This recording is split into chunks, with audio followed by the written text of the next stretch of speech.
Hello students, welcome back again your economics station unlock economics. आज हमारा 12th class zero to hero batch part 16 चलेगा और rural development का part हमारा 5 चलेगा। ठीक है क्लास, जिसके अंदर हम लोग आज हमारा ये रूरल डेवलपमेंट का फाइनल पार्ट है। आज हमारा रूरल डेवलपमेंट पूरा कंप्लीट हो जाएगा। आप लोगों ने अगर चैनल को सब्सक्राइब नहीं करा, सब्सक्राइब कीजिए, लाइक कीजिए, बेल आइकन दबाइए और ज्यादा से ज्यादा शेयर कीजिए। हमारी क्लासेस जो है अब रेगुलर बेसिस पर चल रही है। ठीक है, हमारी क्लासेस अब रेगुलर बेसिस पर चल रही है, ऐसे ही हमारी क्लास चलती रहेगी। ठीक है क्लास, आगे बढ़ते हैं। ठीक है, हमारा देखो कहां तक हमने कर लिया था।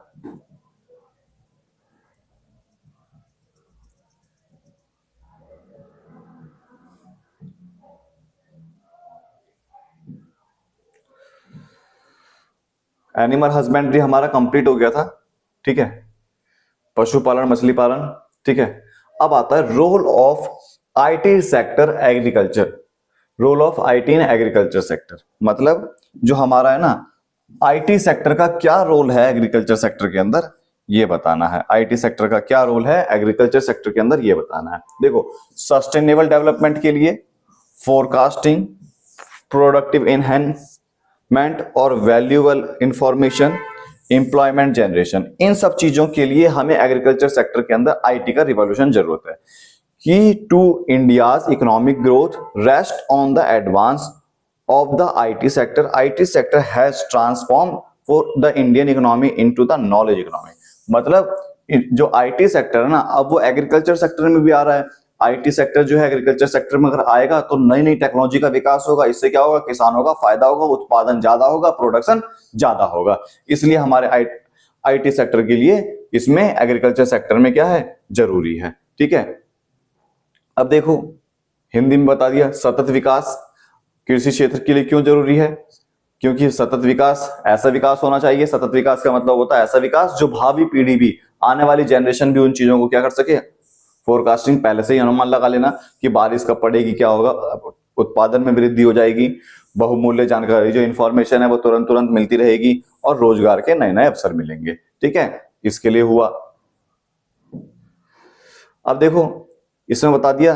अब इसमें मतलब इस पेज के अंदर तीन हमारे ये पॉइंट क्या बना, 3 पॉइंट क्या बोला, enhance storage of past and future data. हमें आईटी के रिवॉल्यूशन से अगर हम एग्रीकल्चर सेक्टर और आईटी को एक साथ मिक्स कर दें तो हमें फ्यूचर के बारे में डाटा मिल जाएगा। Facility policy making and adopting corrective manners, हमारे पास नई नई फैसिलिटी प्रोवाइड करने के लिए नई नई जानकारी मिलती रहेगी, जिससे क्या होगा, इनहैंस सस्टेनेबल डेवलपमेंट होगा। सस्टेनेबल डेवलपमेंट का मतलब यही होता है सस्टेनेबल डेवलपमेंट का, कि ऐसा डेवलपमेंट, ऐसा विकास जो हमारे पास जो रिसोर्सेज है उन रिसोर्सेज को हम अभी भी यूज कर सकें और आने वाली पीढ़ी भी उसको क्या कर सके, यूज कर सके। फिर agriculture is mainly depend monsoon, ये मानसून के ऊपर डिपेंड है। अगर आईटी सेक्टर आ जाएगा तो नई नई क्या होगी, फैसिलिटी आएगी, नई नई टेक्नोलॉजी आएगी, बोरिंग की फैसिलिटी आ जाएगी जिसे बोलते हैं हम इरिगेशन की facility, timely forecasting that help in maintaining the effect of the crop failure. मतलब अब आईटी सेक्टर के आने से हमें यह पता लग जाएगा कि हाँ बारिश की किस समय पड़ेगी, जिससे किसानों पहले से ही क्या हो जाएंगे, इंफॉर्मेशन मिल गई, किसानों को अवगत हो गए, अब वो उनको ध्यान में रखकर काम करने लगेंगे। Lead to higher farm productivity, उसके लिए बहुत ज्यादा जरूरी है। Make available technology weather related to information, किसानों को वेदर से रिलेटेड इंफॉर्मेशन मिल जाती है आईटी सेक्टर के अंदर। Facilitate decision making leading to increase productivity, मतलब डिसीजन मेकिंग में और प्रोडक्टिविटी बढ़ाने में भी हमारा जो आईटी सेक्टर है वो बहुत ज्यादा क्या होता है, कारगर सिद्ध होता है, वो बहुत ज्यादा हमारा हेल्पफुल होता है। फिर अगला देखो, ये हिंदी में आ गया। ठीक है, तो मतलब आपके पास है ना पहली चैनल ऐसा है जो हिंदी और इंग्लिश दोनों एक साथ पढ़ा रहा है। ठीक है, इसमें क्या बोला, अतीत के बारे में जानकारी मिलती है, भविष्य के बारे में जानकारी मिलती है। ठीक है, नीति निर्माण में सहायक होता है, जिससे सतत विकास करना सुनिश्चित हो जाता है। ठीक है, मॉनसून पर निर्भर है। आईटी सेक्टर आने से क्या हुआ कि हम लोग पहले से ही पूर्वानुमान कर लेते हैं, पहले से अनुमान लगा लेते हैं कि बारिश अब पड़ेगी, चलो बीज बो देते हैं। ठीक है, कृषि में ज्यादा तेजी से वृद्धि होने लग गई, औद्योगिक विकास हुआ, मौसम के बारे में जानकारी मिलने लग गई और निर्णय लेने में सुविधा होने लग गई आईटी सेक्टर के आने से। ठीक है, फिर अगला वैल्यूएबल इंफॉर्मेशन। अब देखो कृषि किसान कॉल सेंटर ये सब चलाए गए, इनसे क्या होगा, इंफॉर्मेशन हमें वैल्यूएबल मिलती रहेगी समय समय पर, है ना।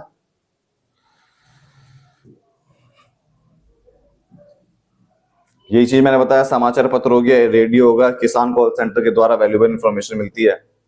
फिर एम्प्लॉयमेंट जनरेशन। अब देखो नई नई टेक्नोलॉजी की, generating employ opportunity in backward rural through the development. अगर मान लो हम किसानी का डेवलपमेंट करेंगे, एग्रीकल्चर सेक्टर का डेवलपमेंट करेंगे, तो ज्यादा से ज्यादा क्या मिलेगा, रोजगार मिलेगा। Draw two extra workforce engaged in agriculture, reduce district employment. मतलब धीरे धीरे धीरे धीरे एग्रीकल्चर सेक्टर के अंदर क्या हो जाएगा, विकास हो जाएगा, और जो छुपी हुई बेरोजगारी, डिस्गर्स्ड अनएम्प्लॉयमेंट है, वो क्या हो जाएगी, खत्म हो जाएगी, कम हो जाएगी, है ना। फिर हिंदी में सूचना मिलने लग गई, इसके माध्यम से पिछड़े ग्राम इलाके आगे बढ़ने लग गए, कार्यबल की ओर आकर्षित हो गया, और प्रचंड बेरोजगारी, जो छुपी हुई बेरोजगारी है, वो खत्म हो गई। ठीक है। अब देखो ऑर्गेनिक फार्मिंग, ये बहुत अच्छा टॉपिक है, पेपर में ये बहुत बार आता है। क्या आ गया, ये पेपर का एक क्वेश्चन आ गया, ऑर्गेनिक फार्मिंग। ऑर्गेनिक फार्मिंग के अंदर, पेपर के अंदर सीबीएसई, बहुत इंपॉर्टेंट टॉपिक है सीबीएसई के अनुसार। क्या है, organic farming is a system farming that employ organic input crop cultivation. ये एक सिस्टम है जिसमें किसानों को खेती करने के लिए सिखाया जाता है, जिसमें कंपोस्ट का यूज करा जाता है, मैनर्स का यूज करा जाता है, और ग्रीन मैनर्स का यूज करा जाता है। ठीक है। इसमें क्या होता है, डज नॉट यूज केमिकल, हमें केमिकल का यूज नहीं करना है, टॉक्सिक पेस्टिसाइड्स का यूज नहीं करना, use farm input animal dung crop residues, crop residues, मतलब हमें जानवरों के मलों का यूज करना है, डंप का यूज करना है। समझ में आ गया। Focus on maintenance soil fertility, ecological balance, मतलब इकोलॉजिकल बैलेंस बना रहे, इसी को ध्यान में रखते हुए हमें सॉइल फर्टिलिटी को आगे बढ़ाना है, सॉइल फर्टिलिटी को देखना है। ये देखो, ये रहा बहुत अच्छा पीपीटी, स्मार्ट सर से स्मार्ट क्लासेस। ठीक है। अब देखो मैंने बताया खाद हरी खाद, है ना, इन सब चीजों का यूज करा जाता है ना। फिर अब देखो ऑर्गेनिक फार्मिंग इज और sustainable development, organic farming and sustainable development, process of development that aim to meeting the needs present generation without compromising the ability future generation.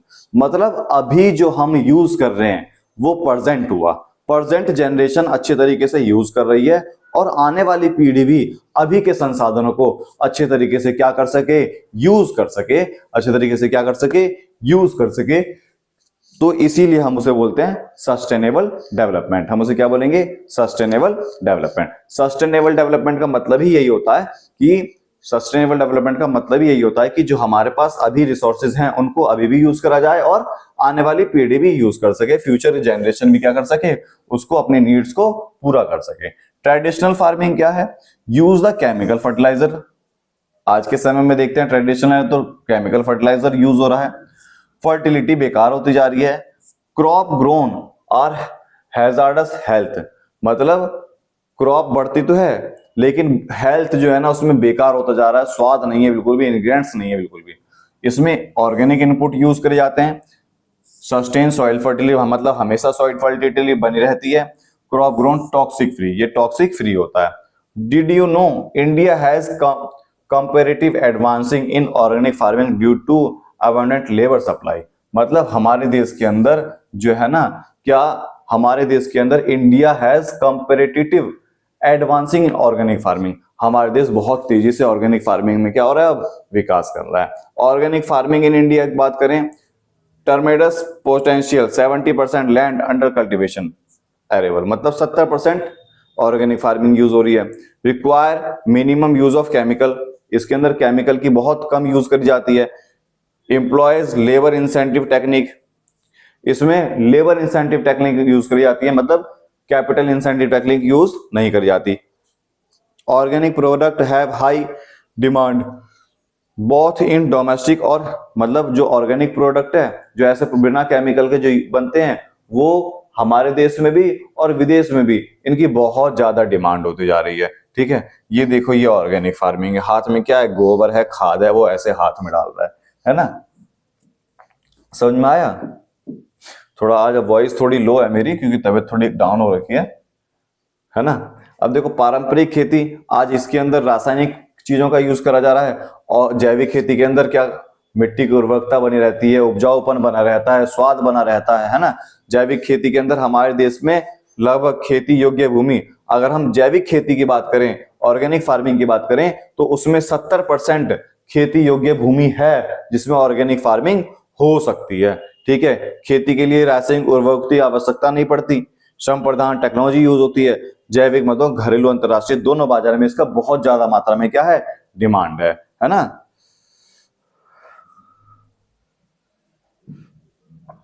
अब देखो आता है benefit and limitation organic farming. Benefit और limitation क्या है organic farming के?